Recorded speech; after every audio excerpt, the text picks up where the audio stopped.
Ok, guys, estou aqui no Starbucks, acabei de terminar de digitar o vídeo que eu quero que vocês vejam agora. Minha entrevista com a Beth, uma professora da George Brown College. Ela é coach, consultant, 15 anos de experiência no mercado.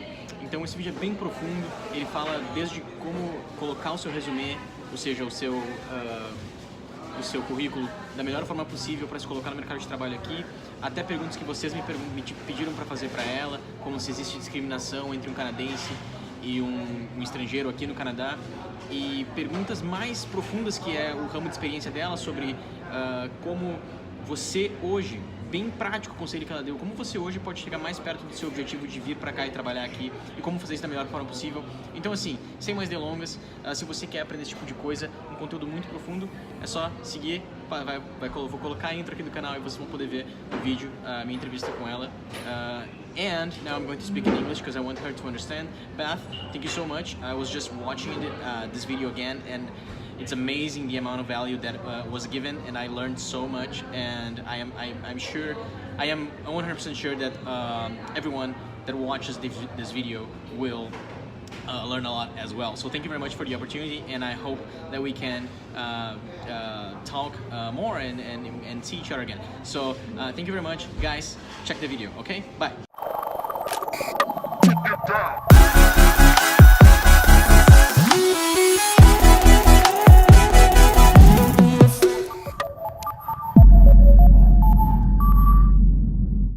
Hey everyone, it's Teacher Mike here, and I'm here with Beth, my professor at George Brown College.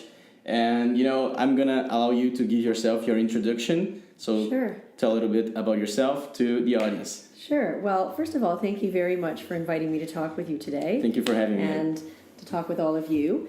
So I'll be brief because I know there are lots of questions. I run a consulting and coaching company based in Toronto. Specifically, the coaching is generally for executives, so quite senior level individuals. But many of the principles, and this will come up, I'm sure, are very consistent across levels. Mm-hmm. And my consulting company is HR and organizational development. So every engagement is quite different. I primarily work with small to mid-sized private companies, and they come to me when there are people-related challenges, problems, opportunities, and I work with them, with their leaders to solve these problems. Wow, that's amazing. Yes, yeah, thank you so much for having me. We got questions from you guys, and we're going to start off with that. And then I think if we go off topic and just talk about whatever you think it's best for them, I think it's going to be amazing. Okay. And I am looking forward because I'm pretty sure I'm going to learn a lot as well. Okay, so, I know I will too. So one question that I got I think it was very interesting. It's how to deal with being overqualified for a job position, and if that ever happens. Mm-hmm. That's a great question. So just so I understand the question, when you say overqualified, meaning you're coming perhaps from Brazil or another country, you yes. have a lot of experience, but you're looking for a position that is entry level. Exactly. Okay. So great question. I think that it's really important to be mindful, and we can talk about resumes because I think mm-hmm. resumes can be a bit antiquated, right? But resumes or LinkedIn profiles are important. Mm-hmm. So what we want to do is we want to be able to be very targeted in terms of the role that we're looking for, in my opinion. And what I mean by that is not that we're going to say things that are not honest or not authentic, but we might be looking for different opportunities. Mm-hmm. And so we want to tailor our CVs, our objectives, our cover letters to those opportunities. Mm-hmm. And so what we're then going to do is we're perhaps not going to talk about everything we've done. We're going to be very selective. And then what we want to do is we want to be able to say, because we're not going to say these words, but we know because I'm overqualified, how can I link this and make this a benefit to the potential employer? So I'll give you an example.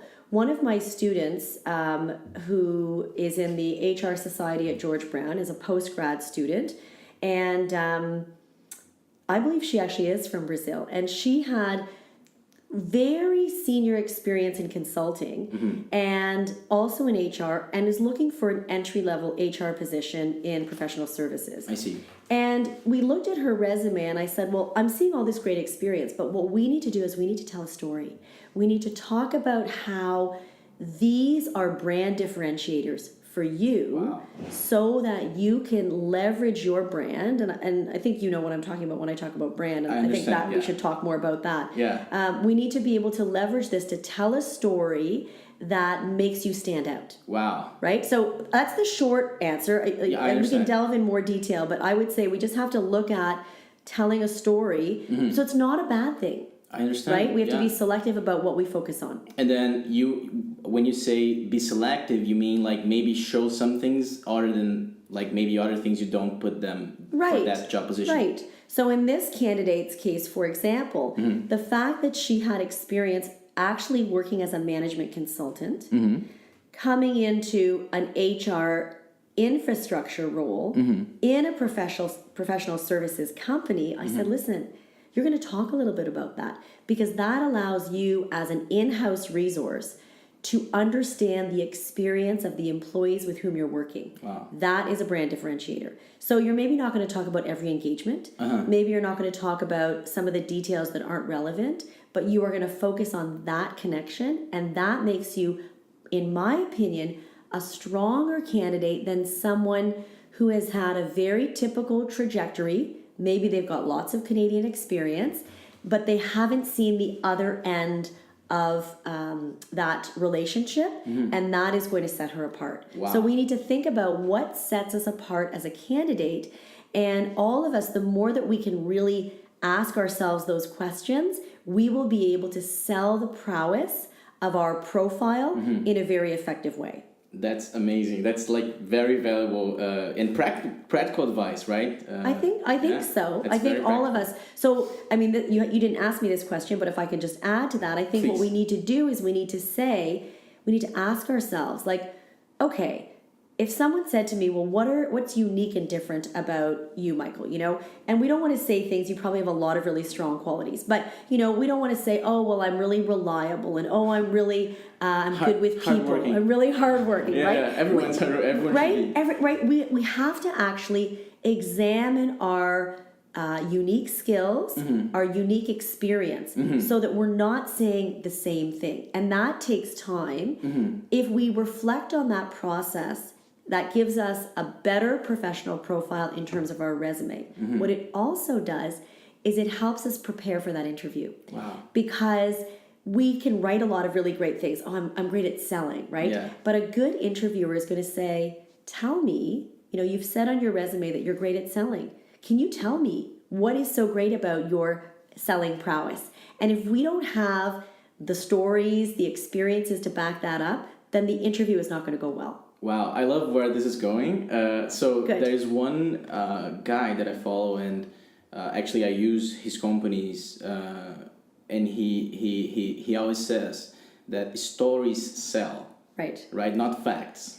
Stories sell. Stories sell, and Yes. I totally believe in that. Right, that's amazing. And then when you talk about stories, and that would apply to the cover letter as well, right? It applies to the cover letter. We want to be honest and authentic in terms of our skills and our competencies. But again, it's about what we focus on, and can we make a connection? Amazing. Right, an emotional connection. So, for me, as an example, I'm a runner. I've run a lot of marathons. That's something that I'm really passionate about. And, someone looked me up on LinkedIn years ago, and they made that connection. They saw that I was a runner. They were a runner. I was interviewing them for a senior position, and they brought that up. And it was really interesting because I ended up having a favorable bias towards that person. Yes. Right? I liked them. Oh my gosh, you're a runner. What have you run, right? Yeah. So that's kind of not a good thing for me because I might not be as objective as I should be as an interviewer. I understand. But that is a great thing for the candidate. Yeah. So make an emotional connection. So, and I don't know what's typical outside of Canada in terms of resumes. I have some experience. In Canada, what we want to put on our resume tells the prospective employer about the whole person. So what are our experiences in volunteerism that demonstrates dedication, social interest? What do we like to do in terms of hobbies and interests that demonstrates and allows for that emotional connection? It also demonstrates potentially, depending on what our habits are, a lifestyle that is healthy, that promotes vitality, Wow. and employers like that. And they're not necessarily going to ask, are you a healthy person? Tell me what you do to stay well. But if you are noting that you are a runner, if one is noting that they, are into photography, that really gives some insight into the whole person, and that's going to help us tremendously. That's a great suggestion. That's not something we do in Brazil very often. We usually don't put in our resumes that we run or that we play the guitar. Right.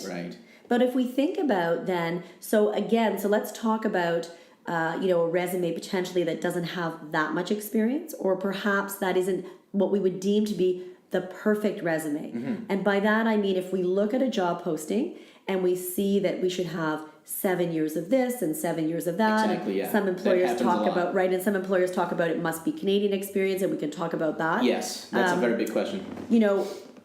What we can demonstrate is, so maybe we aren't as qualified. However, we have done a lot of volunteerism. We have demonstrated a long-term commitment to competitive sports, for example. And those are just some examples. That is going to be something that is essential. It demonstrates some of the things that we're trying to extract from having experience. Having experience certainly indicates that a candidate likely has job knowledge. And job knowledge is very important. But job knowledge in any career stream is fairly easy to teach. I see. What's harder to teach is resilience, perseverance, dedication. So if I had a candidate that had 2 years experience, for example, in HR, and I was looking for someone with 5 years experience, and I thought, you know what, that's not ideal. And then I saw all sorts of other items on that person's CV that really suggested other core competencies. So again, dedication to sport, volunteerism over the long term. I'm starting to say, you know what, this person sticks with their commitments. I see. This Wow. person can juggle multiple things at a time. I like what I'm seeing in terms of the character of this individual, and I'm not that worried that they're missing, the level of employment law knowledge that I need. I can teach them that. I cannot teach them to be a hard worker. I cannot teach them to be trustworthy. That is a very different trajectory. Of course. Right? So that's where all of those other elements of ourself, what's unique and different to us, really add value to the resume. And also, I see that that's a mistake that we all do and we all make, because I myself, when I made my first resume here in Canada, I didn't think about putting that type of experience, because I have volunteer experience in Brazil. Right. And I placed it under there. Like, I didn't even mention it as some, like, I just wanted to fill some space. That was Right. my reasoning. But now I see how much important is that. Right. And volunteer work is work. Yeah. Right? It's yeah. work. So some individuals who come to Canada, for example, certainly if they're concerned about lack of Canadian experience, if they are volunteering, and that is something I would recommend to the extent that someone has time to be able to do that, then that has to be on the resume. It is essential. And employers really look at that, and that can be very impressive. Wow, that's so good. Yeah. All right, let's see the next question we Okay. have. All right, so this is another question that I got many over and over. Is there a difference, and is there like systemic discrimination between someone that comes from Canada and someone that doesn't? In terms of lack of Canadian experience? Yeah, if that's a very big problem, if that closes many doors. That's a great question. It's a really complex question. So I can tell you my sense. Definitely. I think it depends, right? I think certainly some employers would be closed-minded and I think this is becoming less of an issue, but I think for sure, I think It exists. I think it exists. So it's going to depend also on several factors, right? What is the mindset and philosophy of the company, right? How progressive is the organization? Number one. Number two, it will vary based on career stream. So let's talk about a company that's not progressive, okay? I see. So a company that really, maybe they don't say this, but they say, well, we want to hire individuals with Canadian experience. However, if they are looking for positions like full stack developer, maybe a very, senior a risk analyst with software development experience, they may have a different mindset because of a labor market shortage for certain positions. Of course. So one of the things that is going to advantage any candidate, either within Canada or outside of Canada, is the job market, right? And how marketable their role is. Wow. So that is going to be significant. When I worked in HR management positions in-house and as an HR lead, we would scour the globe for individuals for certain positions, and literally we would be looking in Everywhere. every country in the world actively. Actively. So it's not about saying, oh, this person is from a different country, we are happy to interview them. We were actively scouring every continent for certain positions. Because of the shortage Yeah. that you had. So that's something to think about if an individual, and individuals don't do this in Canada as much as they should, I believe. If we're starting out, if we're in high school and we're considering what career we want, and if we have several interests, I think it's really important to do a couple things. One is to consider psychometric testing, personality testing that's not clinical, doing things like career leader, career anchors, Myers-Briggs, the Berkman assessment, to get to better know ourselves and our strengths. The other thing that I believe is not done as often as it should be done is to look at projections in terms of the labor market, right? Where are we projecting in Canada, in the United States, in every country, labor shortages? So, for example, if we look 10 years from now and we see, and let's say we want to come to Canada or we want to come to the US, we should be looking at that data. Because if we are pursuing a career that is of interest to us, that is deemed to be in a shortage position, we are going to be much more marketable. Yeah, which is something I see very often with people that come from the IT field in Brazil. And a lot of them come here and they stay like maybe a month looking for a job and they find it and they are well placed very fast. Right. So another one of my students, for example, is a data scientist. Data scientist. A data scientist who has come from Europe and is extremely marketable. So I think we have to look at career stream. But getting back to your question, I think what we need to do, I think we need to acknowledge that while some organizations are more conservative. I'm going to say more conservative. I think it's wrong. Yeah. I mean, I think it's wrong. It is systemic discrimination. Yeah. What we have to do though as candidates is we have to say, okay, I am going to cast a wide net. I am going to put my best foot forward, and I'm going to be mindful that there may be situations where there are barriers, and I might not know what those situations are. But I would say to every candidate, try not to be discouraged, because sometimes we are applying for jobs and we might assume as an individual from another country, we might assume that these barriers exist, but sometimes it is just sheer volume of resumes. I see. And so the reason we're not getting a call may have nothing to do with a lack of Canadian experience. It may simply be 2,000 candidates applied for one position. I was number 1,005 and no one even looked at my CV. Wow. So I think that's broadly a really important consideration for everyone who's applying for jobs, and really anything in life. We're going to get a lot of rejections. We're going to get a lot of no's, and we have to keep going. Until the yes comes. Right, and we have to keep going and be persistent and say, I don't know what the reason is, but I'm going to keep going. Even if someone says, and I can tell you that my husband, who came from another province, as an example, as a Canadian, when he moved to Toronto, had recruiters say to him, do you think you can make it in Toronto? Wow. As a qualified chartered accountant. Wow. Right? And so that was really discouraging. But what he had to say is, you know what? I know I can. I have the determination. I know that this company and this company is close-minded, and I'm going to keep going, right? And so I think that's really incumbent upon us, because we can work to reduce systemic discrimination, and that's a responsibility that we all have. We also individually can only control our behavior. Wow. And so that means we have to keep looking and try to not get discouraged. That's something I actually take for myself, which is I can control myself and I can control the variables that I can control, and what I can't control, I'll just act the best I can. Exactly. And that applies to a job search. That applies to everything. Yeah.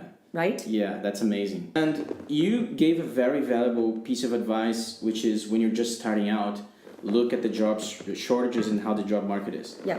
But then I have a really good question that I get all the time, because I always say very proudly that, you know, at 21 years old, I am really happy with what I do. And I feel that's kind of a blessing. And a lot of people don't get that. And I many messages from my students, they are, you know, related to English, but a lot of them is like, I love the fact that you love what you do. How did you find it? Right. And as a career coach, I believe we can shift towards that very quickly. Sure. How do you find that thing, right? I know that's a very tough question because I get asked that a lot, right? But as a person with a lot of experience, and maybe you can give me some valuable insight as well. Sure. How do you find that? How do you find that thing that... Sure.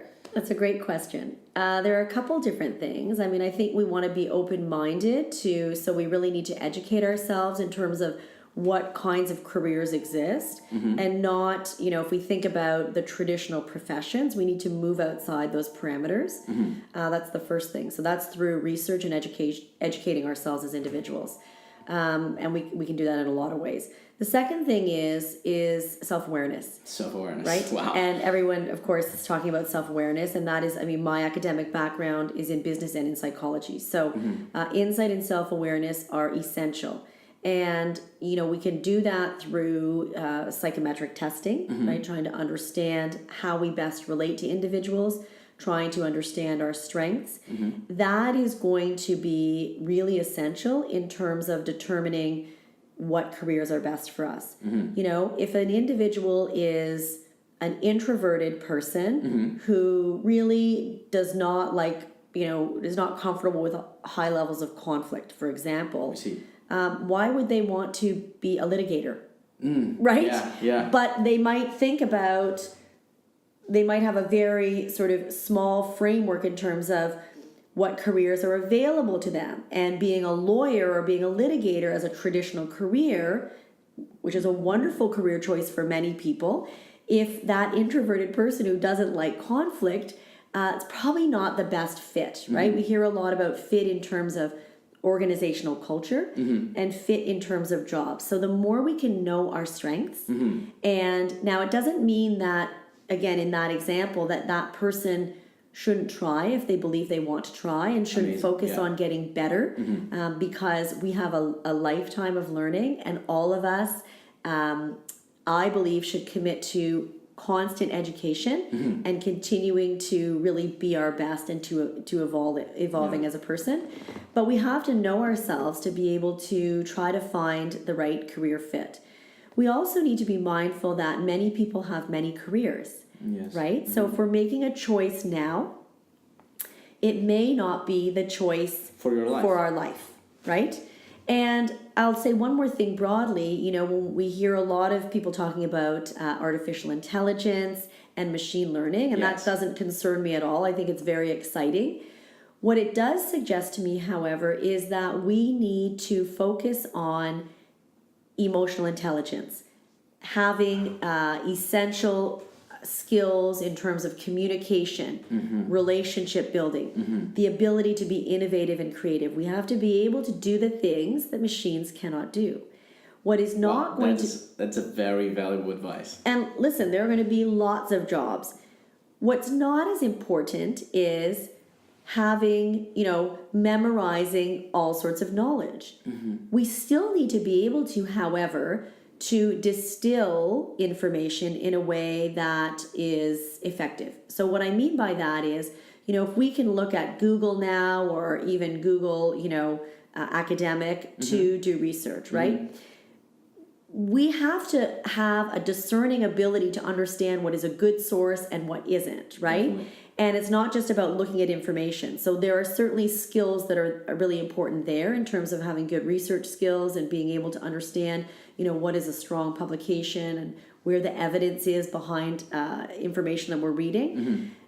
But memorization is not really that essential, right? So we have to be mindful, what are the skills that are going to be required in organizations in 5, 10, 20 years? So again, that's getting back to not just the careers that are going to be essential, but looking at forecasting. Wow, that's amazing. If you want autonomy and, intellectual sort of, if you're very intellectually curious, you're going to make different choices in terms of your career. Then perhaps in the same career stream, then if you cared about stability. So as an example, to just make it really sort of concrete, if I was in accounting, I might pick to work at a large, if I cared about stability and I wanted to be an accountant, I might be looking for jobs, for example, in a large organization, maybe in an insurance company, maybe in the government, and I would fulfill that need in terms of stability. Now, if I didn't care about stability and I really wanted autonomy, I might be thinking, and maybe I had technical prowess as well, maybe I'm thinking about developing a product in the field of accounting, right? So those are just two examples of same career stream, vastly different experiences, Yes. right? So we've got to know ourselves, and we can do that then through looking at some assessments to And build this one self-awareness. that you mentioned, the name again? Career Anchors. Career Anchors. And if you Google it, you can probably download the tool. If you have to buy it, it's quite inexpensive relative to other psychometric tools. And you can even just do a qualitative or a quantitative or both. Yeah. Yeah, I dived into self-awareness and trying to learn about myself very recently, and I've done a few tests. A disc test. I haven't done this one, but I'm very curious. It's a good one, yeah. And you can self-report it as well. So it's different than doing something like MBTI, which is, you wouldn't necessarily be able to self-score, or the Berkman assessment. Those are, I say they're better. I think they're different. They're much more comprehensive, and they require someone to facilitate that process. So I would highly recommend those, but the cost is more expensive. Definitely. And so I think a good starting point are some other tools, and Career Anchors is one of them. All right, let's jump to the next question. Okay. Let's see. Is there a difference when the recruiter is looking at the resume, and even if it's an entry-level position, or maybe would the recruiter only focus on people with bachelor degrees or diplomas, and if that ever happens, if there's a difference between looking at two resumes and one of them has a bachelor degree and the other one is just a 2-year, 3-year diploma? That's a great question as well. The answer is sometimes, right? Again, it's similar to the lens around foreign experience. So certainly for some positions, it's going to matter in a different way. So for example, for certain professional designations, there may be limitations in North America, and in particular in Canada, to be able to be designated. So let's talk about accounting or certain levels of an HR designation. If an employer is looking for someone to have their designation, which is like a license, not having a university degree is going to be a limitation. And if that's what they want, then they probably will not be looking seriously at candidates who have a college diploma. I see. And that is going to be in certain fields and also based on the mindset of certain employers. With that said, in many organizations, it doesn't matter, right? So if we think about in marketing, in communications, in public relations as some examples, it may not matter. And so I think there are a couple things that I will say based on my lens. I think a college diploma is wonderful. I think an undergraduate degree is wonderful. I think for many of us, continuing our education to the graduate level is ideal, right? It's not easy, but I think it's ideal, and it's not for everyone. I think so. I'm not suggesting that we're not going to be successful without those credentials, but I'm a professor, right? I have a bias, so I'm going to be really open. I have a bias. I believe that education can be a game changer. So what I would say to every person is get as much education as you can. Wow. Right? And that might mean different outcomes for certain individuals, but push yourself to get as much education as you can, because it will be, I believe, a factor in terms of one's success, not just in terms of the credentials, but also in terms of expanding one's mind. Yeah. So wanted to jump in. Yeah, my mom will love the fact that you told me that. Right. Yeah. Because I have that discussion all the time. It's like, I don't think I'm learning a lot in college. And Right. I got a little disappointed because I came from a very good university in Brazil. Right. And I had a very tough level of education where, Right. Over there I thought it was okay and kind of difficult. And when I came here and I started doing my own thing and learning about digital marketing, and I was like, okay, let's go and do marketing because maybe I can learn a lot of things. And I just saw how kind of old-fashioned marketing is over there. Right. And that got me very disappointed. And my mom kept saying, like, no, I want you to keep doing it. And I do it definitely for her and definitely for there's an intrinsic value of education, I think. Like, yes. Getting to learn anything new and getting to study and getting to do tasks, I think that's already valuable enough. But it's a great addition that you gave myself and to the others as well. Yeah. It's like always trying to get better. And it doesn't mean, so we also need to be mindful that having credentials is not a guarantee for success, right? We've all met individuals who have, 12 letters behind their name, right? And, we think no one wants to work with them, right? Yeah. So it's a balance. We have to say education is essential. It's very important. It varies based on career stream. And it's not going to be a guarantee for success. And I think that's an important piece to be mindful of as well. Definitely. That our skills in terms of relating to other individuals is really essential, that our ability to be resilient, that is really essential, among other things. In terms of my family background, I know, and again, I'm really open about the bias. My grandfather came to Canada as a shoe shine boy. Wow. He was an immigrant to Canada, and I think his education was maybe grade 1, maybe grade 2. Wow. He was never educated in Canada. He really didn't learn the language. He was competent enough to eventually run a business. Wow. But I know that the trajectory for his family, which is then my family, that education was a game changer in terms of opportunity. Yeah. And so, I say that with an open bias because of my experience. But I believe that there's evidence that would support that for sure.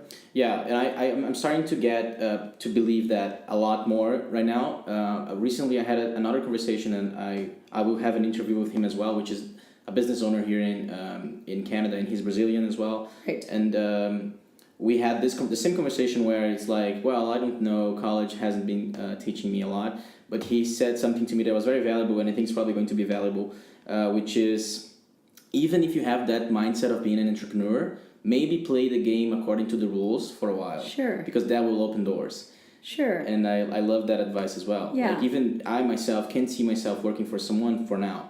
Right. And I love the idea that I can have autonomy even though I don't care about stability. Right. That might change though. And that might change. Yeah. And it's good that I have that diploma and maybe even further. Right. Because then if that changes, I can have that open doors. Right. And we have to be careful. I think that's really, really important because we have to be careful because the stories that we hear about, the Mark Zuckerbergs of the world are outliers. Yeah, they're right? they're the 0.1%. Right. So that's great that he was able to run a company that's been so successful dropping out of, university. But that is an outlier situation. Yeah. And so we have to be aware that education is really important, among other things. And I think, and I know there are probably other questions, but I will just say that building a network is essential. Yeah. So, and the great thing is, if we're talking about individuals who want to come to Canada from outside of Canada, so of course we can't do that to the full extent when we're not here. Yeah. But we can do some of that because we can connect, with everywhere, right? Yeah. So building a network is essential because if we want to be able to demonstrate the prowess of our capabilities, the more people that know about that, the more likely we are to get opportunities. Yes. So there may be ways for individuals who are wanting to come to Canada, who are not here yet, to join professional associations as an international member, and generally that's less expensive, to then participate in webinars, online chat groups within their profession of interest. Wow, that's very interesting. And I think the more we can do in that regard, even to take a course virtually to just be starting to build some connections here before you even get here. That's amazing. That's a very good and something I have not done before. I didn't do before I came, and I believe that that's something they can implement right now. Right now, today. Like if we're asking, I think with interviews like this, like what can I do today to move closer towards my goals? So if you're not on LinkedIn, get on LinkedIn. That's, right? 100%. And start looking through connections. So if they're connected to you, for example, Michael, look at your connections. Get an introduction in Toronto. Follow up with that and start to build some connections before we even get here. Yeah, and they know that they can just ask and then have a coffee with me. I'm totally open. Right. All right, let's see next question. If someone comes with a degree from Brazil, but they haven't been able to validate it, right? Because there's a lot of legal and bureaucracy in order to that. Is that degree even worth mentioning in your resume, and is it going to be looked at all in the recruitment process? Yeah, I think the short answer is yes. That credential cannot be taken away, right? That's one of the things about education that's so valuable, right? Yeah, you have earned that degree, and that can't be taken away. So you don't have to note on your resume whether it's been validated or not, right? If it has been validated, I would put that. Definitely. If it hasn't been validated, I would not put not validated, right? What is the degree that you earned? Yeah. What are the specifics around courses? Did you win any awards? Yeah. You know, any scholarships, etc. And I would absolutely put that. And, you know, and then I always say, you know, I think we need to be honest. I think we can be selective in terms of what we highlight, right? So if someone has an outstanding GPA, for example, their marks in terms of their degree, that should be noted. If the GPA is low, don't say anything, right? Don't say anything, right? Doesn't matter. You know, because most employers are never going to ask. I see. But if you've got an outstanding GPA, 3.8. right, put it there, you know, top of my class. So put all of the credentials that we have, again, being mindful. And I want to say one thing that, and this doesn't, it's not, I don't think, lacking congruence in the conversation, but I do believe that resumes are becoming antiquated, right? Oh, I love that. Right? And so we have to think about, this comes back to what we started talking about. What's the story I'm telling, right? Yeah. So we don't need to know everything about everyone, right? As long as it's authentic, I would say, like, look at your resume and pick and choose the things you're going to highlight that align with the story, right? Put it in an infographic, for example. Wow, yeah. You know, really make it stand out, because I don't need to know everything about every candidate. Yeah. I don't want to sift through a ton of pages, but I want to know the things that are essential to me. There's a company in Toronto called Hired Hippo, as an example, and they're an AI recruitment firm. And really they're looking at saying to employers and candidates, resumes they're done. And what they do through their AI is they are matching employers and candidates based on fit. Wow. And it's a really, really powerful tool, and it's a powerful approach. So I think that's essential, just to be mindful that we want to kind of reframe our thinking in terms of a traditional resume. So Beth, thank you very much for having me at your amazing place. And it's my pleasure. I'm really honored. Thank you. I'm super happy. I learned a lot, and I'm pretty sure they learned as well. Thank you very much. So thank you very much, guys, and I'll see you next time.